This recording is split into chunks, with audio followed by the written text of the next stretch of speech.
All right. Good afternoon, everyone. I hope you're doing well. I would like to welcome everyone to Classics 160 B1. Meet the Ancients! Gateway to Ancient Greece and Rome. All right, so let's go ahead and dive in. Okay, so I'm Dr. Rob Steffen. I'm going to be your professor for this class. I'm an assistant professor of classics in the Department of Religious Studies and Classics here at the University of Arizona. And we'll be spending plenty of time in this office, but one of the cool things about this course is we are actually going to be leaving the office and investigating the cultures of ancient Egypt and Greece and Rome from the sites themselves. So come on, journey with me, and we are going to take a ride through antiquity, starting with the earliest civilizations. So as we start this class, kind of beginning with next week, we're going to start with some of the oldest kind of complex civilizations in the world. And that's going to start in Mesopotamia, which is the Greek word for the land between the two rivers. And we're going to be looking at sites like this, the ancient Sumerian city of Uruk, where the legendary Gilgamesh was once king. All right. From there, we are going to journey to ancient Egypt. We'll be seeing things like the Sphinx and the Great Pyramid, the Pyramid of Khafre. Lots of goofy tourists doing what tourists do, I guess, do little pictures where they put their hand on top of the pyramid. And then after that, we're going to journey westward into the Aegean, right? The land of ancient Greece, and we're going to start there in the Bronze Age with places like the Palace of Minos at Knossos, the inspiration for the ancient labyrinth. And then move to the Greek mainland at sites like Mycenae, one of the kind of strongest fortified citadels in the ancient Greek world. So after that, right, after the Bronze Age, Greece goes into a period of dark ages for something like 400 years, right? They forget how to write, sites become very, very small, and eventually things arise again in Archaic and then in the classical period of ancient Greece. And so we'll journey to Athens and we'll see things like the Acropolis. We'll go down to Sparta and we'll talk about the ancient kind of warrior culture of Sparta. But eventually, even the greatest things must fall. And in terms of ancient Greece, that happens as the Roman Empire comes into play. And so we're going to go to Rome and we'll see things like the Colosseum over here and the Arch of Titus. And I'll tell you about why the Arch of Titus is just so cool. And even Rome, though, right, as mighty and as powerful as ancient Rome is, it too falls, but only after moving the capital eastward to modern-day Istanbul. Used to be Constantinople. Now it's Istanbul, not Constantinople. But we'll get into that much, much later. What you're looking at here is the Hagia Sophia, one of the greatest churches of the ancient kind of Roman Christian world. And now in today's kind of climate, right, it's one of the greatest mosques in all of modern day Turkey. So that's a little preview of the journey that we are going on for this class. But let's go ahead. We're going to take a trip back to the office now. All right. We're going to fire up the projector here, turn down the lights, and we are going to get going with today's class, all right? So lecture 1.1, Introducing the Ancients. Today is all about introductions, all right? So let's go ahead and see what we got on the docket. Okay, so this class, like every class, is going to start with a few announcements, all right? They tend to be the same things, but I'll also highlight things like upcoming exams or projects, anything of that nature. Today what we're going to do is we're going to focus on introductions. I'm going to talk a little bit about myself. I'm going to give the TAs a chance to talk about themselves. I'm going to introduce you guys to the two most important rules of archaeology. You're going to want to take really good notes there. Yeah, archaeology, it's awesome stuff, but only if you follow these two rules. And then for the most boring part of the lecture, I'm going to tell you about my research. And if you guys ever misbehave in this class, this will be your punishment. You're going to have to listen to me talk about my research. And nobody likes this, and it's super boring, but That's going to be your punishment if you don't pay attention. Okay, then I'm going to give the TAs a chance to introduce themselves. I'll tell you a little bit about the logistics of how the class will work, and we'll take it from there. Okay, so part one, announcements. Let's see what we got on the docket today.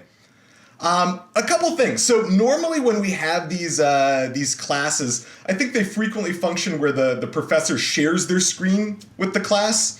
I like to do it kind of in this style because, I don't know, I have a big head and it shows my big head on the screen.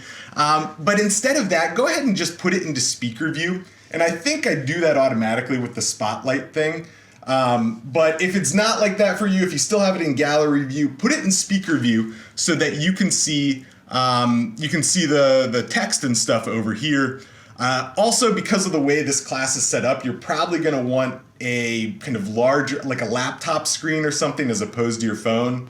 One of the things that's going to happen is I will record all these lectures. By the end of the day, it's going to be up on D2L, so you can go back and watch me, I don't know, carry on about whatever as many times as you want in case you missed anything. But this will be a useful way for you to get all the information, all right? Now, for whatever benefits I bring to the table, I am absolutely god-awful terrible at multitasking, okay? And so one of the things that's really, really difficult for me is like, you guys will like fire questions at me in the chat, and then I get like really distracted by the chat, right? So I'm like looking at the questions and trying to answer them, but then I'm also like in the middle of lecturing about like Caesar's conquest of Gaul, but then I forget what's happening there. And so anyway, here's what I'm going to ask you guys to do, all right? I'm going to set the chat now to be host only. And so what this is going to do is it's going to allow you to chat in, like particularly with me as well as with the teaching assistants, all right? And the way it's going to work for the semester is that each of you is going to be paired up with one of the 3 teaching assistants, and they are going to be your go-to person for everything from like grading to help on your projects to questions about life. I'm also happy to answer questions about life too. But they're going to be your first point of contact there, and they'll be able to help you out during these lectures with anything you have questions on. And if you give them a question and they are totally at a loss, they will then funnel that question to me, and I'll do my best to answer it, or at least go find the answer, all right? So let me go ahead and get this going here. All right, so it's going to go host only, so you're going to be able to chat with the hosts now. And let's see. Let me go ahead and make sure that I've got everybody as hosts. So Karen, you are a host. Zach, you're a host. Blake, I got to make you a host here. All right. Actually, who's the main host? Karen, I think you're the main host. Can you see if you can take Blake Houghton, Houghton, and make him a co-host as well? Okay, sounds good. Yeah. And Professor Stefan? Yeah. This is one of the interpreters, Heather. Hi, Heather. Hi. If you could set myself and the other ASL interpreter, Tori, as co-host, please. Absolutely. Absolutely. Thank you so much. Yeah, and Karen, do you have the ability to do that? I think because you logged in first, you're the primary host. Yeah, I already made Blake a co-host, so now I'm going to make... Perfect. And if you just start with ASL, both of them will pop up on the screen. Okay, sounds good. Yeah. All I'm right. sorry, Tori, I didn't know I was the main host, but I was because I was the first person to be here, so... Yeah, and both Heather and Tori, if there's anything I can do for you to help facilitate this process, absolutely let me know, and I'll do my best to make that happen. Okay. All right. Both Heather and Tori are already co-hosts here. Perfect. Excellent. Wow. It's working the way it's supposed to. All right, Karen, thank you very much for that. Okay, so those are the announcements for today. Let's see what else we got. Introductions. We're going to start with introductions of yours truly. All right. So, like I mentioned earlier, I'm Dr. Stefan. I'm an assistant professor of classics over in the Department of Religious Studies and Classics.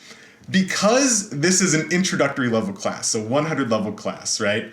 And some of you guys are new to the university experience and that sort of thing, it can be a little awkward to know what to call like your professors or your TAs or your instructor or whoever, right? Especially coming out of high school where it might have been Mr. somebody or Mrs. somebody. So here's the deal, right? Graduate school takes a long time, right? I thought it was going to take 5 years, but then it took 6 years, and then it was a 7th year, and then it was there for an 8th year, and so it takes a really, really, really long time to get a PhD, all right? So throw like some little title in front of my name, right? It could be Dr. Stefan or Professor Stefan, either of those work. But I don't have to be too formal. You can call me Dr. S or Dr. Rob or Professor Rob or Dr. Robert P. Stefan. Or if you prefer the German, feel free to go with Herr Dr. Professor Stefan. All of those are fine. But what tends to happen in large classes is I get a lot of emails that say, hey, when's that going to be graded? And I'm like, hey, come on, 8 years of grad school? How about like, hey, Dr. Rob, when's it going to be graded? Or, hey, Dr. Rob, hurry up, I need that thing graded. Anyway, just a friendly reminder, throw that in there. If you do it with your other professors as well, they're really, really going to like you and think a lot of you and be like, wow, this student is so respectful. So there you go. There's your dose of formality for the day. All right, so this is now year number 5 for me at the University of Arizona. So I still have to be here for like 3 more years before I reach my graduate school limit. But Tucson's great. I love being here. I actually came here from this place. Can anybody want to throw in the chat? Anybody know where this actually is? Let's see if I can get anybody here. Haley's number 1 here. It is Stanford, right? So I got to spend 8 glorious years here. And, look at it. It's a beautiful place. And no wonder I spent all that time. It's nice hillsides and palm trees and Spanish architecture. A good place to spend 8 years. And, I thought Tucson would feel small. And, you know what? I love it here. The mountains are great. The cactuses are awesome. The nachos are delicious. Life is good in Tucson.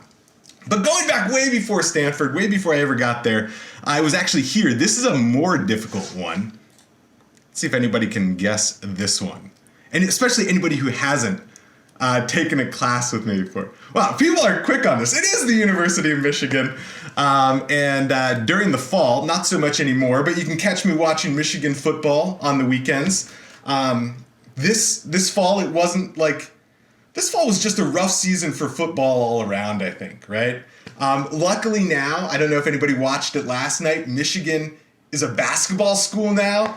So we are just beating up on everybody, and it's awesome, and it's so much fun to watch. I'm also a big fan of Arizona sports, so in the fall I've got my season tickets up in the nosebleed section of the stadium. I'm excited for our new coach and to see what happens there. The basketball season's going on now. If you haven't checked it out, one of the things you have to check out is our women's basketball team right now. They are awesome. There is a big game coming up on ESPN. I think it's tomorrow night against Oregon. So nationally televised game for the women's team. Make sure you check that out and watch it. But I don't know. I love talking about sports. I love watching sports. I love playing sports. I actually teach a class on sports. So if anybody gets through this class and they're not totally turned off by antiquity, come take ancient athletics with me and we'll talk about sports in the ancient world. Okay, so that's like a little bit about me. Now, by trade, I'm an archaeologist, right? And when you think of archaeology, at least if you're a little bit older, I don't know if the kids think about this anymore. But when you think about archaeology, you think about Indiana Jones, right? And that's kind of what people think archaeology is. And very, very secretly, that's what all archaeologists actually think archaeology is. And that's totally the reason they got into it in the first place.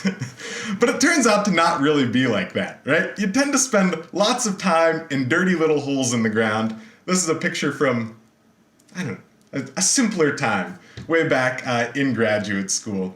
But it's a lot of fun. And so you dig holes, you think you're going to find things like King Tut's burial mask, but really what you end up finding are like dirty pieces of pottery. Just lots of dirty pieces of pottery. That's about it. We'll talk about this later, actually. As like not exciting as all this stuff looks, it's super, super useful for archaeologists. They call like archaeology, they call pottery the archaeologist's best friend. And the reason for that, and this is going to be somewhat important as we move later in the class, the reason for that is think about it, okay? So pottery when it's full form, right? It's a vase or a bowl or a cup or something like that. But these styles change over time. And you can track basically dates from the ancient world based on what style of pottery is associated with different time periods. Okay? So when you find remains of a house or a bath complex or a public building or a stadium, right? You can look at the type of pottery that's associated with those features and you can get a rough date for when it was in use.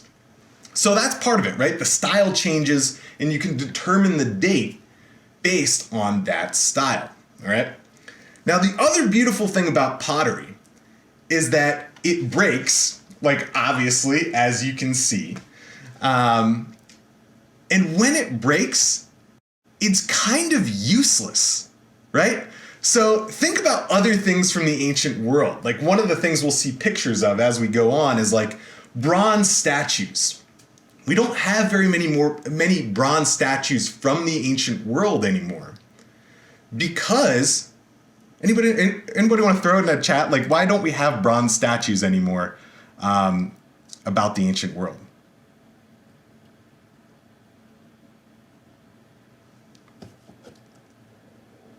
Yeah, somebody said they melt them down, right? The thing with bronze is that, like, if you don't like what the previous person made, you just like melt something new. And so even though bronze and metalworking was a big thing in the ancient Greek and Roman worlds, we don't have a lot of remains because it got melted down afterwards. So pottery is awesome because once it breaks, it's useless, right? It's just garbage at that point. And so people throw it away, and then like an archaeologist is basically just like a fancy name for a garbage man of the past. Yes, archaeology, the study of old garbage. Now, even though, we're dealing with this sort of junk, archaeology, from one of the best articles ever, archaeology is still the most fun you can have with your pants on. So this is one of the greatest quotes from one of the greatest academic articles ever. A guy by the name of Kent Flannery wrote this back in the early 1980s. And if you go on for a career in archaeology, you'll read a lot of his stuff. It's very, very good.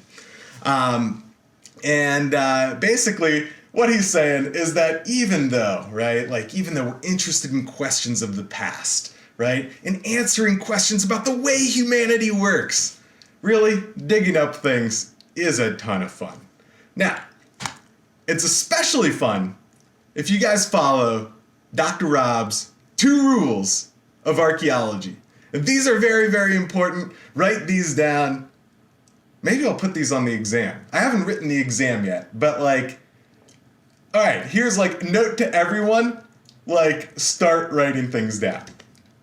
Okay, well, these 2 rules especially. So first of all, find a place that's near the beach, right? So this is one of the things that's great about studying the ancient Greek and Roman worlds, all right? Think about where Rome conquered. The Mediterranean, right? All the places surrounding it, all the islands within it. And so almost anywhere you go in the ancient Roman world, you're near the beach. And so what we're looking at here, this is actually in modern day Greece. It's a temple to the god Anybody want to take a guess based on where it's located? It is a temple to the god Poseidon, right? And it's located at the very tip of the Attica Peninsula, right? So the Attica Peninsula is the one that Athens is on, and this is at the very, very southern tip. And so what this meant is any boat that's leaving Athens, right, and rounding the peninsula and heading over eastward across the Aegean, this is the last thing they're going to see along the way, right? The last kind of thing on land they're going to see is this temple to Poseidon over here. And man, like, not a bad view if you're conducting your excavations here. Okay, so that's rule number 1. Find a place with great beaches. All right, rule number 2, and equally as important, find a place with excellent wine. This is also very, very conducive to working in the ancient Greek and Roman worlds, all right? So Italy and France and Greece, all these places, wonderful, wonderful wine. And what you're looking at here is actually super cool, all right? So what you're looking at is, can anybody guess where this is? Maybe based on what's in the background or what these buildings look like? Let's see if we got any guesses here. It is a vineyard, not Athens. It is in Italy.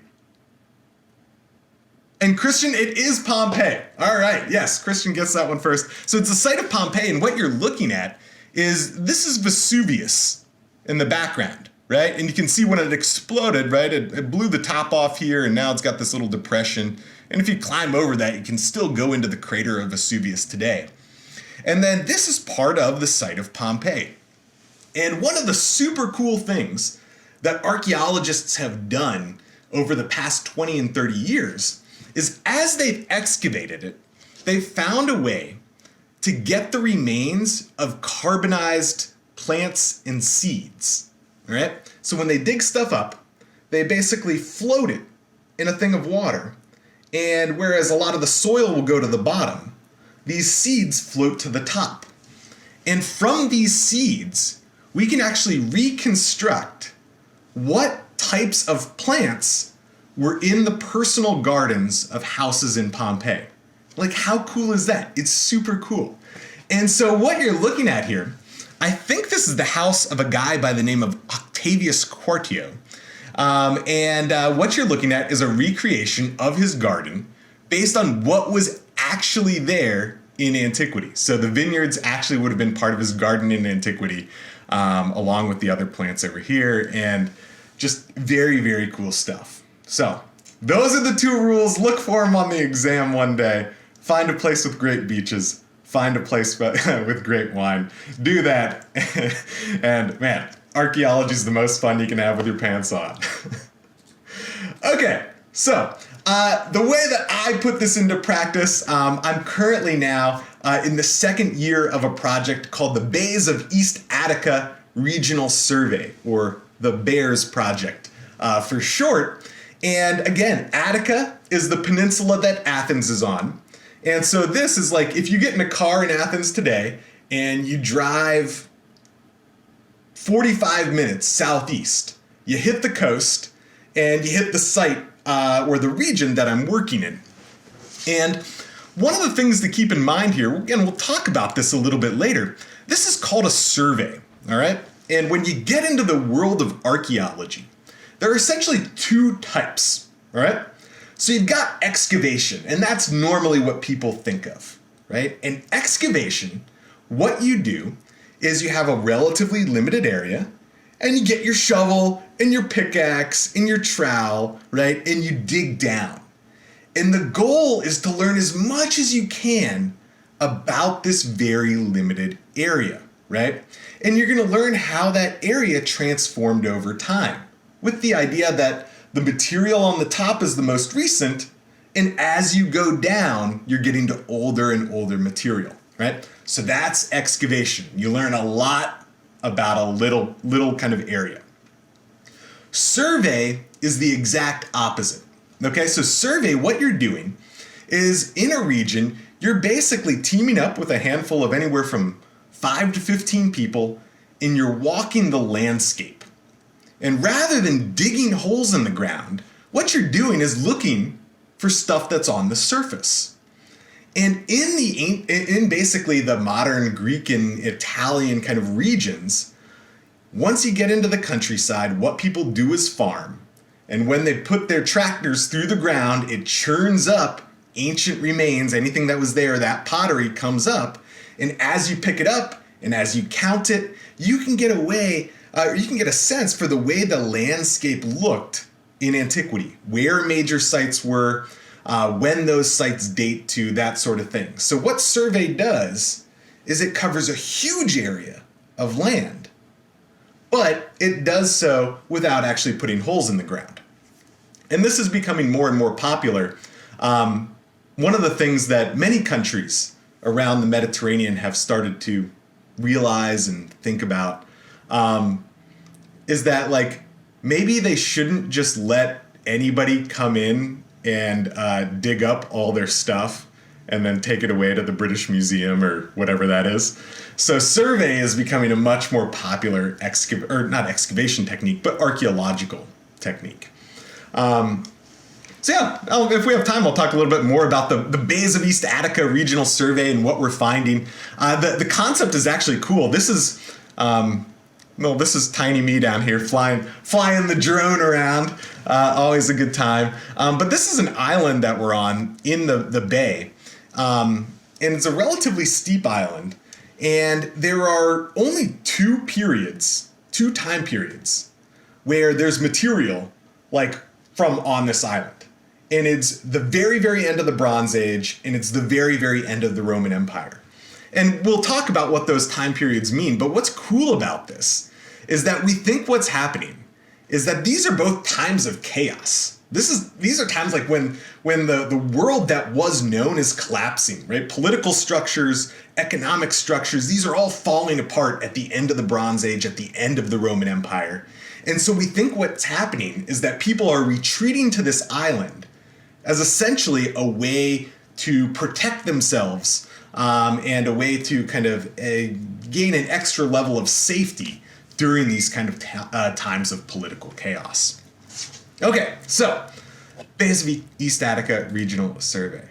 Oh, all right. Now for the most boring part of the lecture. If you have like headphones and want to go listen to music or just, I don't know, put on some YouTube videos in the background, now's the time to do it. But one of the interesting things, and I don't think I realized this coming from high school, but like one of the interesting things when you get to college is that your teachers are like, they're only like half teacher, okay? So like half our job is teaching you guys, but half the job is doing research, right? Like what our other job is like developing ways to investigate the world and increase the total amount of the world's knowledge that's out there, all right? And so just so you guys can get a sense for who I am and what I do, I wanted to tell you a little bit about that. So I like money, like many people, right? I study the economy. I like money in the modern world, but I'm interested in how money works in antiquity, right? And in particular, I'm interested in this really big question about the Roman Empire, right? So one of the reasons the empire's cool, and we'll talk about this more as we go along, is that this is the only time ever in all of history, before Rome or after Rome or in the modern world, the only time ever that the Mediterranean, right, the entire Mediterranean is under a single political power. And there are all sorts of reasons why you might expect that to be good for the economy, right? So things like, hey, now all of a sudden you can use coinage from Egypt in Italy, or use coins from North Africa in Greece, right? You can use the same currency everywhere. Also, right, no longer do you have to worry about pirates. It sounds kind of weird. Pirates were a huge problem in the ancient world. And then in 67 BC, this guy Pompey calls himself Pompey the Great. He goes through, he clears the entire Mediterranean of pirates. And so you don't have to worry about that anymore, right? There's all sorts of infrastructure for shipping and trade and roads and aqueducts. All these things would have benefited the economy. But here's the question, right? Does it actually help regular people? Okay, so that's the question. When we travel around the Mediterranean today, we see, amphitheaters and we see aqueducts and we see villas, all these palatial type things. And the question essentially is, does all of the wealth that's gained get eaten up by the very, very top of the socioeconomic spectrum? Or do regular people actually benefit? Right? So that's one of the questions I'm interested in. And then I'll talk a little bit about, more recently, what I'm trying to do is build financial models for industries in the ancient world. Okay, so the question is, how do you do it, right? How do you actually measure this sort of thing? And the problem, of course, is that in the modern world, you would just go to people's tax returns, right? And look at how much money each person makes and check out, different statistical distributions of wealth, that sort of thing. But we don't have any of that stuff for the ancient world. So you got to come up with totally new ways to try to figure out how wealth is distributed. And so one of the ways that I'm doing that is by looking at these things, looking at houses. And these two, again, are from Pompeii, and you can just see how incredibly well preserved this site is. For the most part, the roofs are recreated, but everything else is standing as it would have been. And trying to track basically how housing changes over time and how essentially the distribution of things like the size of the house or the decoration of the house or the number of rooms in a house changes, and kind of using that as a proxy for how much wealth an individual would have. And that can give us a sense for how the distribution, right, the kind of level of inequality ends up changing over time. Okay, so that's research project number 1. If you guys are bad, I wrote a whole dissertation on it, and I'll start reading to you from my dissertation. So act right. Okay, the other project, my new recent project, it's called How to Run a Brothel, aka Pimpin' Ain't Easy, but it's relatively lucrative. And what I'm doing here is trying to build a financial model for running a brothel in the ancient world. This again gets to Pompeii. What you're looking at on the right-hand side here is a room in what's called the lupanar. So this is our best preserved brothel from the ancient world. You go in to the building and there's 5 rooms that look exactly like this, right? They are literally the width of a bed. The bed is built in to the wall, right? You would have had a mat and pillow, right? Something soft on top of it. And then above each of the rooms, you've got art that looks like this, right? So erotic imagery above these things. And people debate kind of what the purpose of that is. Some people argue that it was to be able to tell the rooms apart, right? So as somebody would come in, they'd say, "Oh, go to the humping room," or whatever. Other people argue that it was essentially a menu. And what you're looking at is that you go in and you can say, "I would like that." And they would tell you, okay, well, that's however much money. But the reason that running a brothel is useful for this sort of analysis is because there are relatively few moving parts, kind of pun intended there, that you need to know to build an economic model, right? You need to know how many people are working, how much rent was, how much an interaction cost with the clients, how frequently they were working.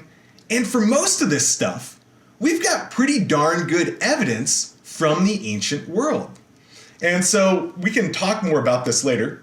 But one of the conclusions here is that when you look at prostitution in the ancient world, or in the ancient Roman world, it was pretty common, but you get a bad rep if you're involved in it.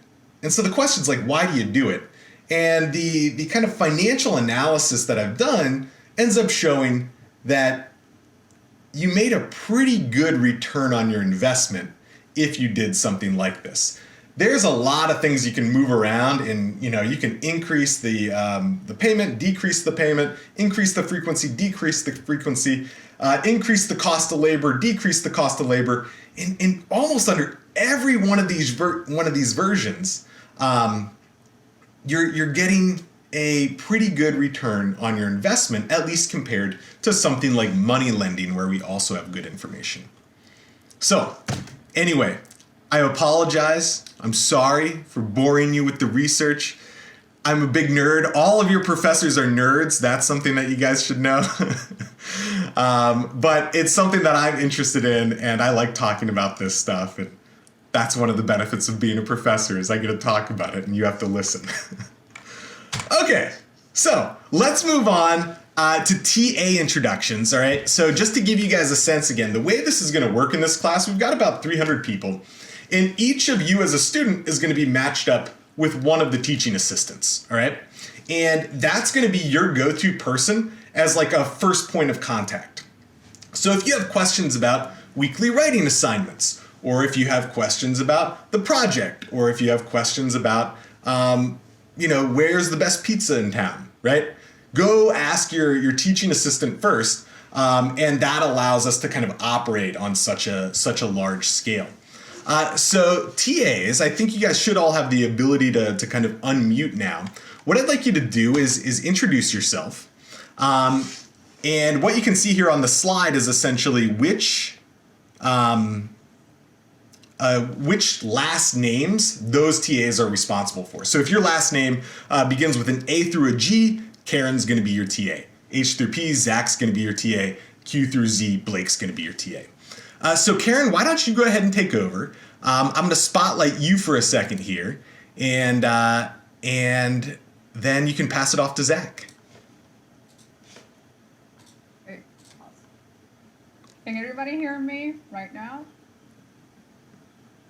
Yes, okay. Yes. Hi everybody, my name is Karen de la Rosa. In order for me to answer the first question, where I did my undergrad, I guess I should talk a little bit more about myself because I'm not from the US. So this is actually studying overseas for me. I did my undergrad back in my country in advertising and graphic design. Then I have pretty much, gotten my grad degrees here in the US. I got a master's in communication and media technologies, and now I'm doing an interdisciplinary PhD here at the U of A in applied research. So don't worry, I'm gonna summarize the boring line in one single line. My research is, I studied music in the arts through the perspective of data science and machine learning, following a quantitative approach. So most of you have heard the words algorithms and all that sort of thing. That's what I do. So that's it about my research. I'm gonna go on maybe saying some more interesting things about me, along with the advice for freshmen here. I guess I could say that I like lifting weights, I like fitness and all of that stuff. So that's a pretty important part of my lifestyle. But one thing that maybe you guys might find interesting is that your TA here is sort of a geek person. I play video games when I have the time, not all the time because I'm getting my PhD. I watch animes and, fantasy movies, superhero movies and stuff. I guess I want to mention that is because, just letting you know guys, especially for the freshmen, when you learn history and information about the arts, the experience of actually, connecting with your entertainment is awesome because you're gonna have more knowledge in order to understand things. For instance, for those of you who have played Assassin's Creed, you know that there's a game that takes place in ancient Egypt, and there's another one that takes place in ancient Rome, and so on. So as you know more history, even though this is not a video game or media class, I'm just letting you know that that information is gonna help you understand your surroundings and maybe even things that you might be interested in yourself in real time. So, there you go. Erin is giving, I think, Assassin's Creed here. Very good. Mohammed is asking where I'm from. I am from the Dominican Republic. for those of you who do not know where that is in the Caribbean. My first language is Spanish. Obviously, if you hear me speaking Spanish, it's a little different from, Central American or Mexican Spanish. Oh, there you go. We have another Dominican. Nice to meet you, Emily. So yeah, I will say that, guys. If you have any questions, feel free to email me. I'm always here to help you out. It doesn't matter if you're international. I am international, so I understand where you come from. Okay, Janelle is also Dominican. Very good. It's good to be among Dominicans here. So yeah, well, hopefully I didn't bore you guys too much, but just so you know, I'm here to help you. And history can be fun, so that's my advice for you guys. Take advantage of this. Dr. Stephanie is making the class very interactive and fun, as you might realize. So take advantage of it and enjoy your freshman year or your older years if you're in another year. So nice to meet you all. Awesome. Thank you, Karen. All right, Zach, you're up next. All right, hey guys, my name's Zach Feldkamp. You can just call me Zach. Excited to be your TA. I did my undergrad at Indiana University, studied Latin and Greek. So I'm a language guy. My thing is thinking about what we can learn about the biology of language from looking at ancient texts. So this is kind of like they're paleontologists, right? They study like fossils so that they can learn about, dinosaurs and biology, evolutionary theory in general. So that's kind of what I do, but for languages. I'm a grad student in classics. Now let's look. Okay, my favorite 1 a.m. food is definitely ice cream. Not just any ice cream. I like Ben and Jerry's. I've learned that I can't really go back to Haagen-Dazs or anything like that. My advice for freshmen would be to just have like a put all your classes, your appointments, and your assignments on like a planner or a calendar or something like that. Just time management. They have apps for this. Just find some system and stick to it. Let's see. Yep, that's pretty much it. I'm glad to work with you guys. Awesome. Thank you, Zach. All right, Blake, you are up. All right. Hi, guys. My name is Blake. I am TAing for Q through Z. I use they, them pronouns. I TA'd for Dr. Rob last semester in his Intro to Mythology class. What I didn't know about Dr. Rob is something that we share, is that I'm originally from Ann Arbor, so go blue. But I did my undergraduate work at the University of Arizona. I studied anthropology. So I also share a little background in anthropology with Dr. Rob, which I also didn't know, even though I TA'd for him last semester. That's probably my fault. Right now at the University of Arizona, I am getting a master's in landscape architecture.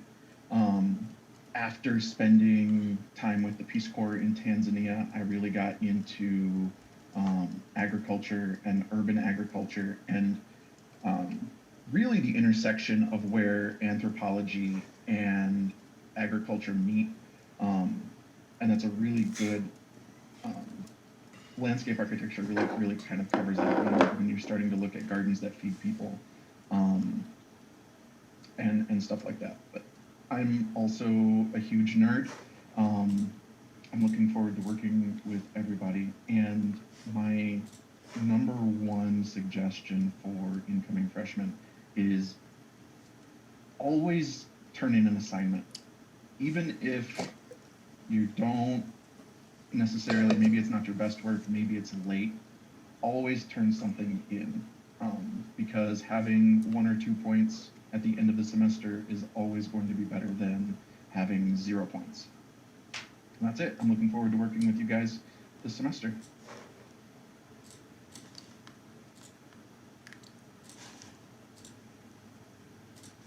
All right. Well, thank you guys. This is wonderful.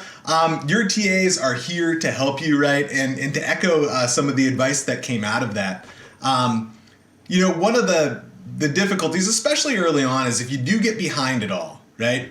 It's easy to fall into like the downward spiral of doom, right? Where you get a little bit behind and then you don't want to do anything and then you're further behind. We are here to help. So if you run into any roadblocks, communicate with us, talk with us. We are here to help you and facilitate success for you guys. All right. So last part of today's class, basic logistics. Where are we? There we go. Okay, so there's no textbook for the course. All the readings are going to be posted on D2L, all right? And so you're going to be able to access those via PDF files. And so just download those, read them on your laptop or phone or Kindle or whatever you want to read them on. Print them out if you like it that way. Here's the deal with the way that attendance is going to work, right? We're online for the whole semester. Somebody mentioned in the chat that I still have like Social Science 100 up there. That's no longer happening. This is online for the whole semester, like this live. But you do have to show up. And part of the reason for that is that as we go through some of this stuff, we're going to be doing a few interactive things, right? Especially with regard to the final project. I'm going to be trying to put you guys into smaller groups and bounce ideas off each other. Me and the TAs, we're going to pop into those groups, give you feedback along the way. And so I want you guys here to be able to participate in that process, all right? That being said, things come up, right? You get COVID, you get like hungover, whatever it is, right? Things happen. You guys get 2 full weeks of free absences, right? That's 6 free absences. You can miss 6 of them for whatever reason you want, right? And still get 100% for your attendance, all right? And what that means is that you don't need to give us like any information, right? You don't need to like give us doctor's notes or anything like that. You get 6 freebies.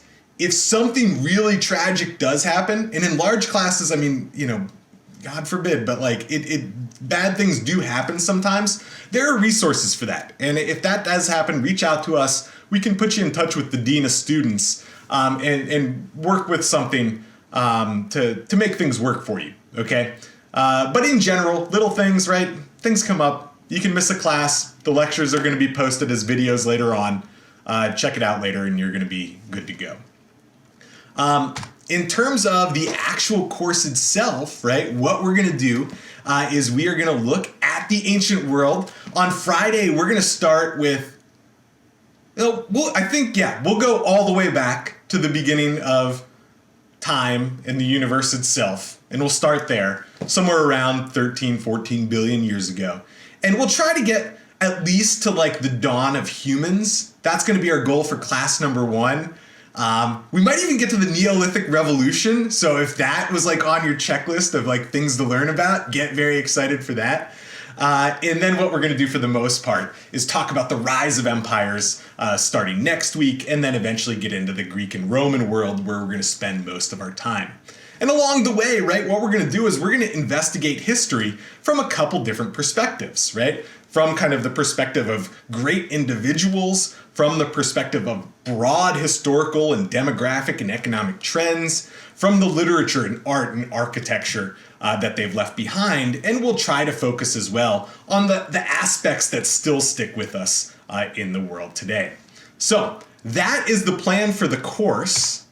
The homework for next time, what I'd like you guys to do is get online and check out the syllabus, log on to D2L, make sure that you've got access to it, that things make sense. If you click on the content thing, that should put you in the right place. And then each week is broken down and you have classes for each week. To give you a sense, there's no homework due on Friday. Starting next Friday, there will be. And the assignment submission folder lives on Friday, right? You can go to either assignments or the Friday thing and find out where to submit it there. All right, so let's go ahead and we'll shut this thing off and we will turn the lights back on. The Zoom link is posted on D2L. It's right on the homepage. You can access it every time there. The Zoom link's the same for the semester. It's also under every day, so you can click almost anywhere and find the Zoom link for the class. So, all right, guys, I'm super excited to work with you this semester. I love talking about this stuff. I think it's going to be a fabulous semester. Yes, we are going to take attendance through D2L. So as long as you're on a computer and have access to D2L, you're good to go. Friday is going to be a practice. We'll start for real next week. Okay, have a wonderful couple days, guys. I will see you on Friday, and enjoy the start of the semester until then. All right, bye, everyone.